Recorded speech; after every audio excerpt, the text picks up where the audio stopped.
Olá, graça e paz. Essa é a 57ª semana da nossa jornada de leitura bíblica.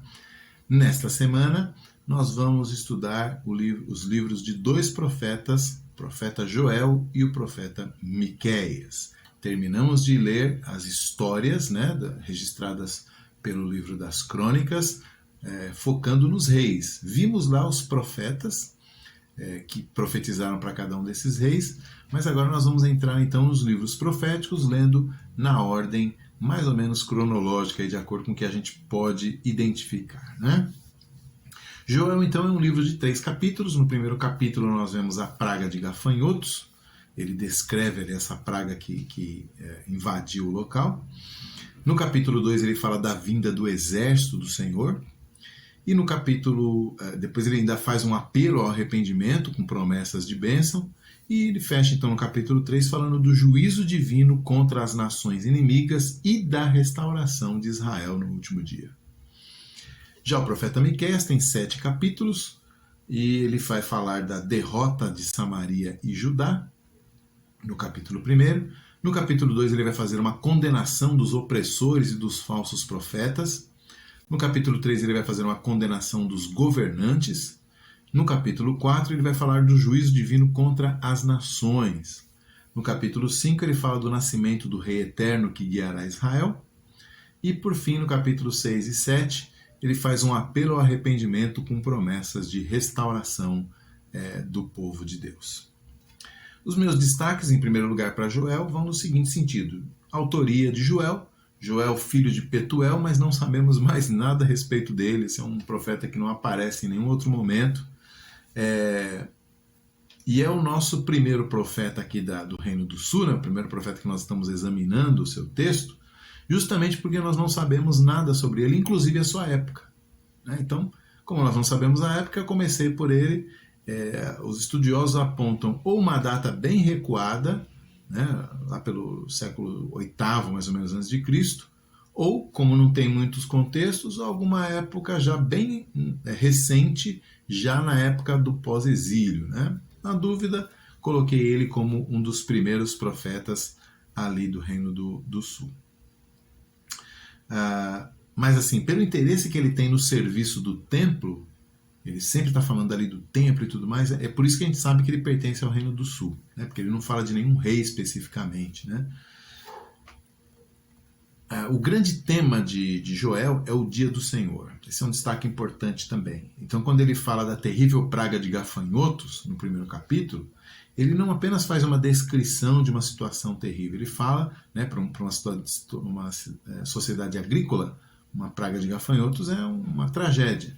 Mas ele usa aquela praga de gafanhotos para como se fosse um aviso do juízo divino que está chegando, juízo iminente.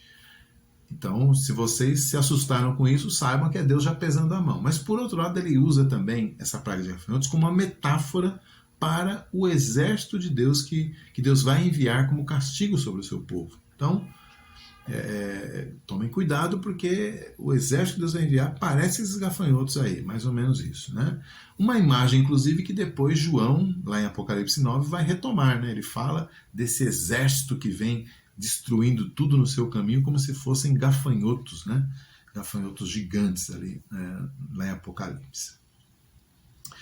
O dia do Senhor será um dia de juízo e ao mesmo tempo de restauração. Isso é muito curioso, né? Joel fala desses dois. A maioria dos profetas faz esse jogo aí, fala do dia do Senhor como um dia de juízo e também um dia de restauração, de vida e de morte ao mesmo tempo, né? Depende de em que grupo você está. Você é dos que obedecem ou dos que desobedecem, né? E Joel também faz isso, né? Então a única resposta é o arrependimento confiante. Se Deus vai vir, se esse dia vai chegar, então eu só tenho duas opções. Ou eu estou com Deus ou eu estou destruído. Então é um aviso sempre de um arrependimento, mas um arrependimento confiante. Se eu me arrepender, Deus vai me colocar entre aqueles que vão ser libertos. Porque aos impenitentes, né, aqueles que não se arrependem, será um dia de guerra e destruição, sem dúvida nenhuma. É por isso que então a promessa de salvação e restauração que Joel faz, né, ele fala de Deus derramando do seu Espírito sobre todos e tal. Pedro vai identificar isso lá em Atos capítulo 2 com o nascimento da igreja cristã. Ele diz assim, hoje está se cumprindo aquilo que o profeta Joel falou, de Deus derramar o seu Espírito sobre toda a carne. Né?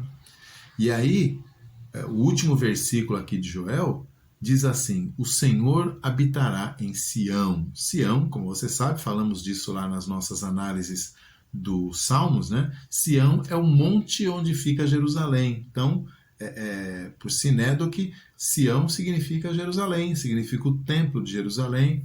Então, o Senhor habitará em Sião significa que Deus está em Jerusalém no seu templo.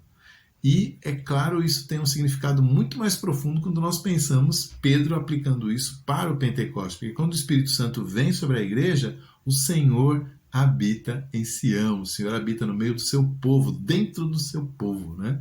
A partir do Pentecostes. Isso é bem bacana. Então, os destaques sobre Joel, os destaques sobre Miqueias agora. De novo, a autoria. Miqueias, filho de Petuel, né? No primeiro versículo aí.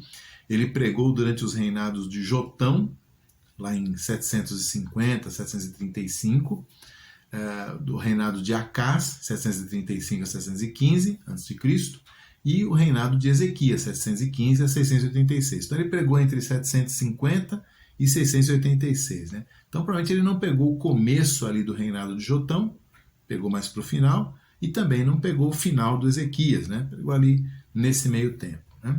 Isso no Reinado do Sul, no Reino do Sul.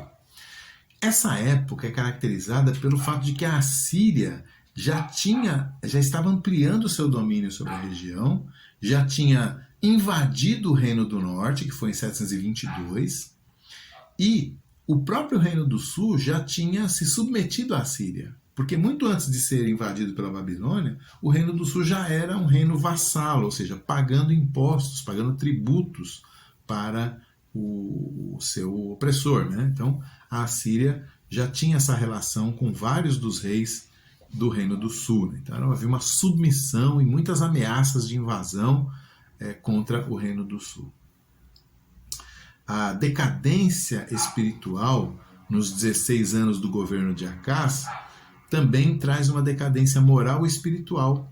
Né? Então, esses 16 anos do governo de Acás que são o contexto para essas queixas do profeta, né? A gente vê lá em Miqueias, ele se queixando contra os falsos profetas, os maus sacerdotes, os adivinhos e feiticeiros que estavam por todo lugar, a injustiça social, os que tomavam as casas das pessoas, os que tomavam até a capa dos viajantes, os que julgavam por suborno, os filhos rebeldes contra os pais. Então, toda essa queixa do profeta, todas essas denúncias que o profeta faz contra essas situações morais e espirituais ali em Judá, tem a ver com esse momento terrível que foi o reinado de Acabe, que a partir do exemplo de cima, né, houve essa decadência em toda Judá. Uma curiosidade, viu? Os anais históricos de Senaqueribe, esse Senaqueribe que aparece aqui, ele foi um rei, né? E ele tem lá os seus registros também, tem lá o livro dos reis também, né? Lá no povo dele. E o livro dos anais históricos de Senaqueribe registram a campanha dele contra a Fenícia, a Filístia, o Egito e Judá.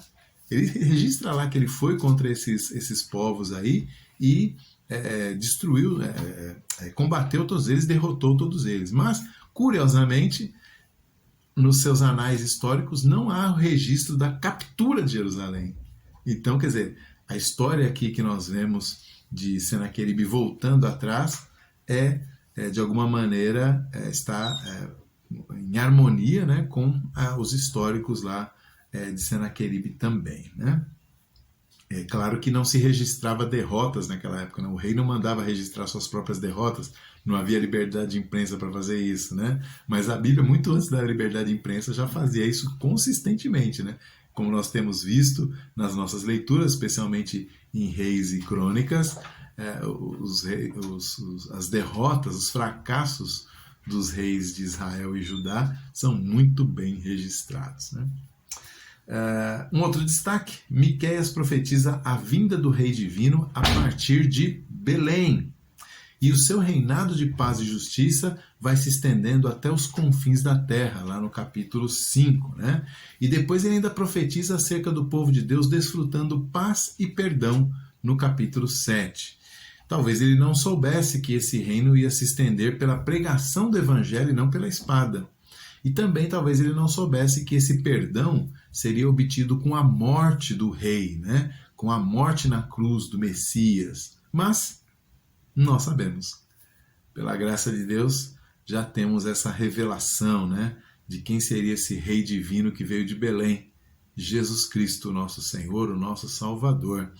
E, aleluia, né? Graças a Deus que podemos saber disso e a nossa confiança é fortalecida por conhecermos a salvação do Senhor. Até a próxima semana.